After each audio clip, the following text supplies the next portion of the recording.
That's it. He's a textbook narcissist of the closet variety, and again, that modest smile of his masks an ego the size of downtown Cleveland. He seemed awfully straight to me. I was wondering how even this crowd knew him. Straight? You must be joking. What else has he done? What else? God, he's a seducer of prelates and a suborner of the judiciary. He's an habitual mail handler and a practicing gelignitionary, a mathematical platonist, and a molester of domestic yardfowl, principally of the Dominica persuasion. A chicken fucker, not to put too fine a point on it. John, what? You're describing yourself. Me? Not at all. Nonsense. An eider duck, perhaps. Once. An eider duck? The bridal duck so called. Someteria mollissima, I believe. Jesus. A minor peccadillo alongside the enormities rightly laid at the door of your man. Dreams haunted by the complaints of poultry. A restlessness in the roost. A squabbling. Then the ensuing wing-whack. The shrieks. It's a sobering thing. Just his daily list of things to do. Pick up cleaning, call mother, fuck chickens. I'm surprised to see a woman of the world such as yourself so easily taken in.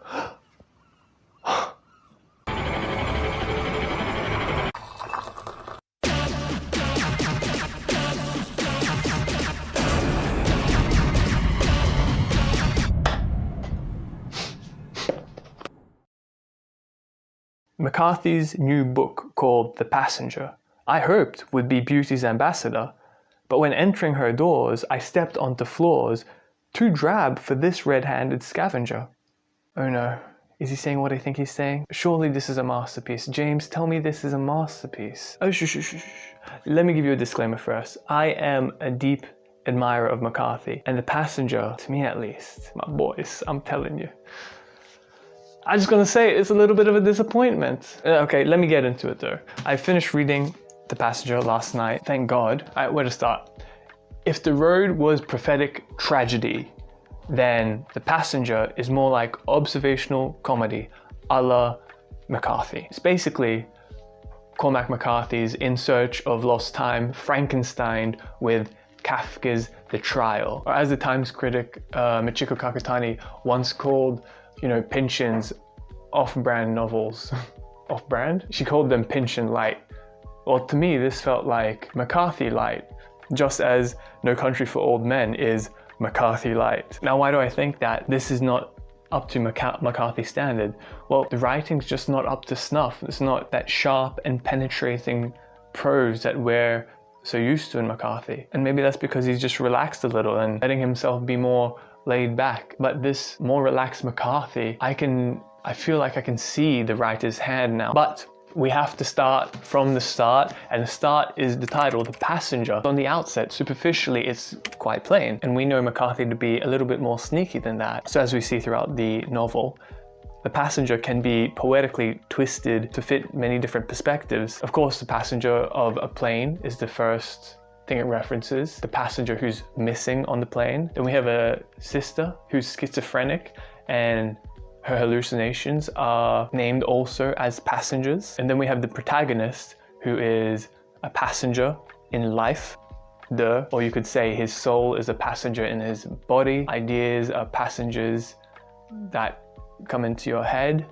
and we, the reader, are passengers inside this book. But does a handful of metaphorical twistings of a phrase make a good title? I'm not sure. But to me, this is feeling like two. Now, Story of the Passenger is two stories, a brother and sister, Bobby and Alice, who are in love. Now, even though there isn't really any spoilers in this book, this is spoiler free. But on the first page, we meet the sister hanging from a tree by the neck in winter.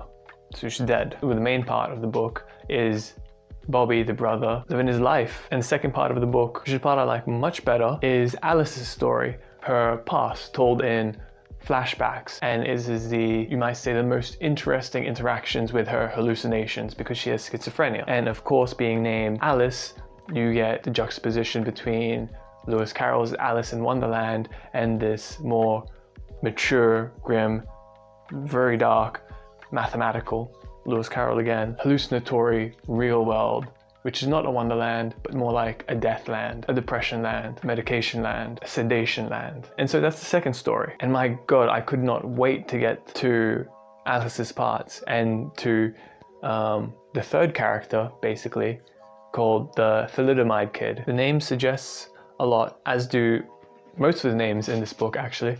Quite on the nose, and he's great fun to be around. If not, at times, very annoying with the schizophrenic gibberish that he spews, which is laced, of course, with meaning. And the first speech in the beginning, I think, is supposed to be like a meta speech, because that's, I'll leave it there. So one half is Alice, the flashbacks of Alice and her hallucinations, and the second half is what I would call McCarthy's version of Plato's dialogues. Because my God, this book is dialogue heavy. The writing for it is so uneven. You could get really great dialogues and really just like pulp fiction dialogue. Dialogue you get out of your typical movie nowadays. You have these really long dialogues with acquaintances of Bobby, and it's always the acquaintances that speak a lot. Bobby and Alice are quite reticent, and I think this is to their detriment, because to me it didn't seem they were very strong characters at all. They were like tabula rasa. Well, is that fair? I'm not sure. In a film they would be more than enough, but in a book this was like a literary blank slate, because we get like one big speech from Alice towards the second half of the book, and we get I don't know, it felt like one big speech from Bobby talking about mathematics. But other than that, it's like I still don't know really who Bobby is. I've got a better idea on Alice, but in Blood Meridian this serves for great effect, the kid being so undescribed. But the kid isn't a blank slate. That's the thing, it's so weird. The kid is impressionable and extremely observant, but he has presence. I don't get that from Bobby. Well, what can a reader or writer learn from The Passenger? Well, if you're a reader, you can learn that we're all passengers. You're a passenger, he's a passenger, she's a passenger, you'll get a passenger, I got a passenger, Cormac McCarthy's got a passenger. That's also part of the theme, the muse. We'll talk about that later. And what can a writer get? Well, first of all, let me just say, I have a new appreciation for plot and purpose and narrative drive and oomph in literature, because before I was like, plot, we don't need that for literature. Come on, man, it's just about character and great knowledge and being beautiful and art for art's sake, man, just entertain us a little bit. But no, we really need some narrative drive, some oomph. He needed a MacGuffin of some sort. Just, man, pick it up and throw it out there.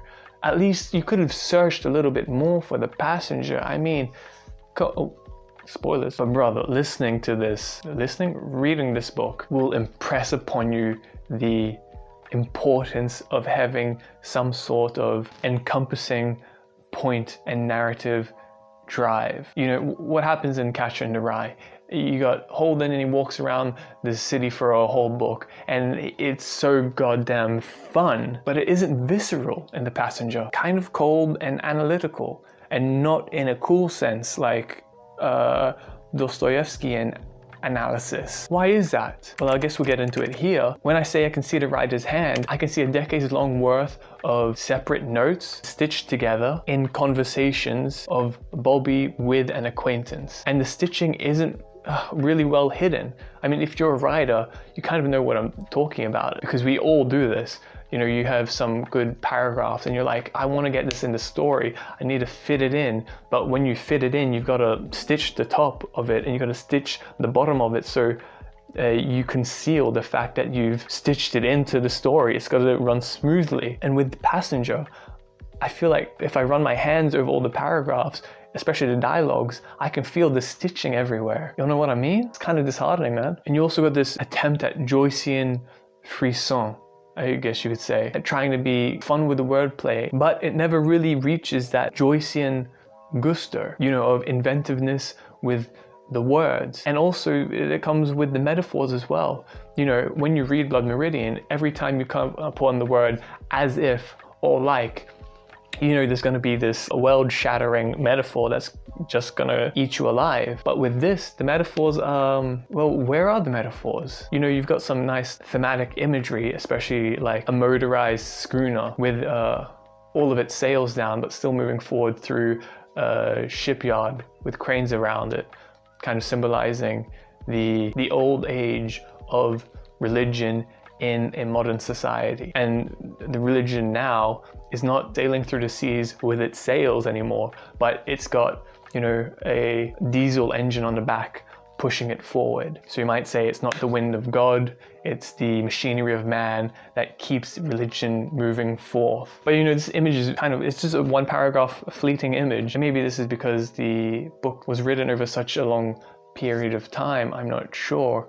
But it needs to aim at something a bit more precise. And you might say, yeah, it's aiming at man's quandary with death, morality, religion versus science, and all of that good stuff. But you can say that, but does that appear in the text? It appears sometimes through the text. Its appearance is disparate and inconstant. So yeah, a lot of the writing just felt dry to me. And it's coming from someone who can't even comprehend how beautiful the poetic prose of Blood Meridian is. But my incomprehension for that has now turned into an excessive comprehension of how this book was written. And man, as I hinted to before, I thought that this story was a kind of like elegy for his muse, sort of like what Wallace Stevens did in his late poem, Final Soliloquy of the Interior Paramour. The interior paramour was his muse, or as Freud called the muse, the unconscious. I learned that from Borges. I think this in part is not the full elegy,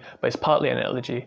And I think he identifies in Alice the muse-like quality, because Alice has schizophrenia and the muse is located on the, say, schizophrenic / unconscious layer of the mind. And Alice knows more than everyone in the book, and the muse always knows more than you do, because that's where ideas and thoughts come from. And of course, the passenger of a writer inside is the muse. So you could say a synonym for the passenger could be the muse.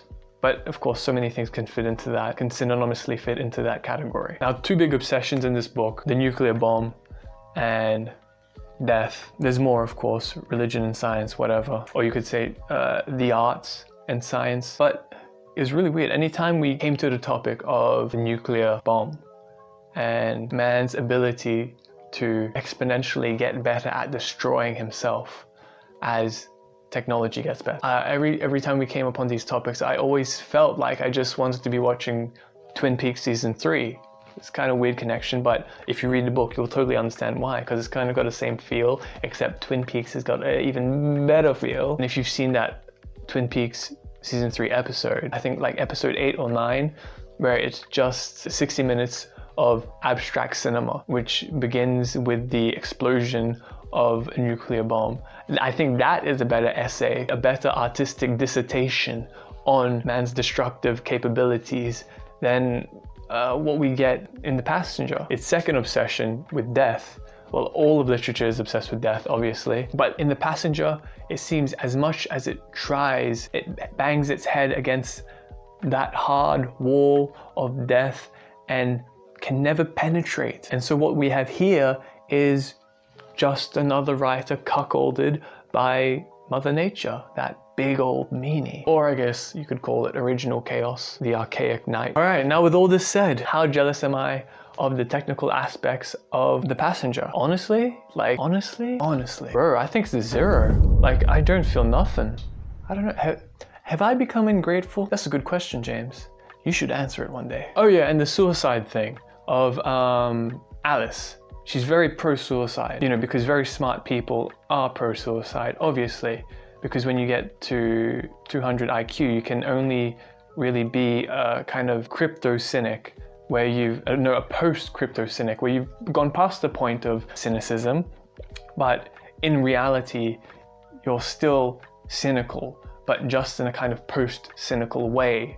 And that manifests as a kind of crypto cynicism that doesn't come out, but you still hold those kinds of beliefs downstairs, wrapped inside a new kind of gift wrapping of intellectual thought. Like very smart people who, not even very smart people, like that teenager, me, who read a little bit of philosophy once and suddenly felt like he could justify all these reasons why life was completely meaningless, whereas he didn't see that saying everything is meaningless is like saying this sentence is false and kind of negates itself, because if everything is meaningless, then the statement everything is meaningless has no meaning, so it denies itself and then it wraps around itself like a snake eating itself, and then everything vanishes in one big paradoxical pop. All right, let's get through this fast because I don't have much to say about it anyway, but these are kind of fun, I guess. Let's see, who knows? Ah, yes, as I said before, there was this moment where he tried to get that dark, transcendent kind of prose back. And so the excerpt I chose for beauty was this one that came in chapter 5. And it's when Bobby is dreaming and he sees his sister in the dream. She'd whisper to him, "I'd have been your shadow lane, the keeper of that house alone wherein your soul is safe." And all the while, a clangor like the labor of a foundry, and dark figures in silhouette about the alchemic fires, the ash and the smoke. The floor lay littered with the stillborn forms of their efforts, and still they labored on, the raw half-sentient mud quivering red in the autoclave. In that dusky penetralium, they press about the crucible, shoving and gibbering, while the deep heresiarch, dark in his folded cloak, urges them on in their efforts. And then what thing unspeakable is this, raised dripping up through crust and calyx from what hellish marinade? He woke sweating. I don't know, it felt to me there was a tinge of inadvertent self-parody, unfortunately. I mean, okay, that's very mean to say, but just a tinge, a tincture of it. But I really like the word autoclave. That's quite nice. The use of penetralium. But yeah, when I came across this bit, I was like, McCarthy. Oh yeah, here we go. We're gonna get some of that good old McCarthy prosaic juice. And then we got some. And I went, yay. And then for the next 150 pages, we didn't get any. But maybe a little bit. All right, second, cognitive strength. Oh. All right, we got some Long John. He's a good friend of our protagonist. He's kind of fun rascal rogue, drug dealer, and he has sex with a female minor, as it's called in the book. It is called, as she is called. Dude, I'm getting the misogyny is rubbing off on me. Oh my god. All right, scene. Long John is in a restaurant with. Okay, there's a lot of scenes in restaurants where two people are just talking over food. That's just what it is, right? It's like dinner with Andre, except every fucking day. All right, Long John, take it away. In a just society, I'd be warehouse somewhere. But of course, what really threatens scofflaw is not the just society, but the decaying one. It is here that he finds himself becoming slowly indistinguishable from the citizenry. He finds himself co-opted. Difficult these days to be a rake or a bounder, a roue, a deviant, a pervert? Surely you're joking.